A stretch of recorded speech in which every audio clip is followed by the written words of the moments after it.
Okay, 28 and 29.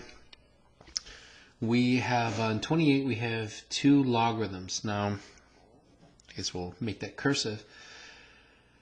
But you have the equal sign here, all right? Now, if you have an ln over here and ln over here, and there's nothing else happening, okay? Now, if there was something else happening, that would be a pre-calc question. But that is not happening here. So what we're going to do is we're going to, since they have the same base, because natural log, the base is e.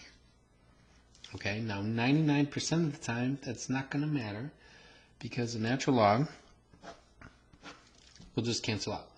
All right, because we have 1 over here and 1 over here, it just means that the exponent that changes e to this guy is the same, equal sign, as the exponent that changes e to this guy. All right, and that's it. So we can cross them out. And it doesn't matter if it's an ln or an log. All right, we're going to go ahead and just solve for this immediately.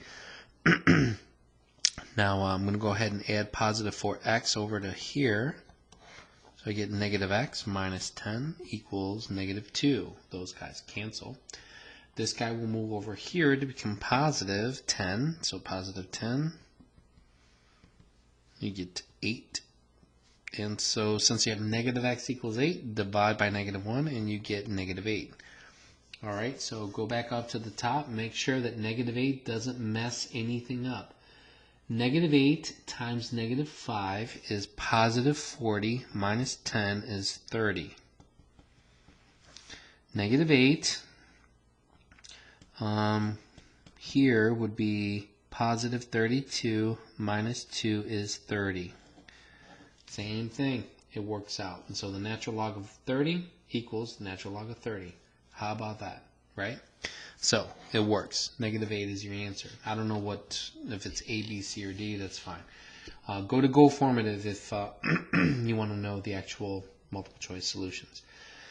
Same thing here. Now we have a log base 2, but as long as you have a base 2 here, log base 2 over here, we're good. Cross them off. But this guy is going to be a little different because he's going to be a quadratic. Now this is going to have to, you're going to have to dig a little to November. And remember that the only way to solve a quadratic, now why is he a quadratic? It's because it's x to the second. So to solve a quadratic, everything has to go to one side and set it equal to 0. That's the best way to do it. In fact, it's the only way to do it by hand. So x squared. Now I have a plus 9, but I want a b here. All right, so negative 8x should come over here as a positive 8x. I have a plus 9 now for my c, but since I'm going to add a positive 3 over to here, that would be a plus 12. Now I have nothing on the other side.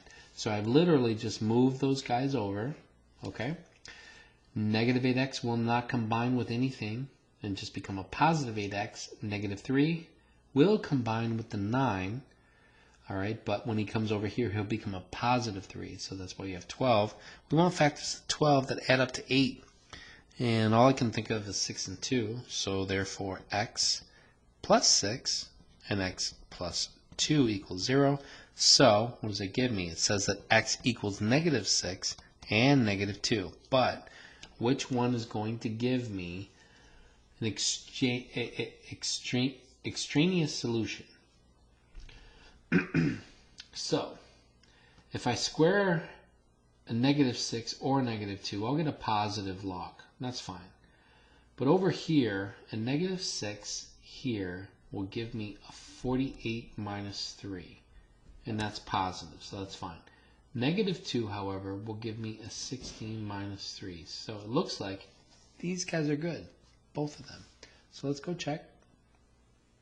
Make sure that we have negative 6, negative 2, and for 29, that is correct. Negative 6, negative 2. They both work. What you're looking for is whether or not these two numbers will actually create a negative value inside a log. If that happens, it's undefined or no solution. All right.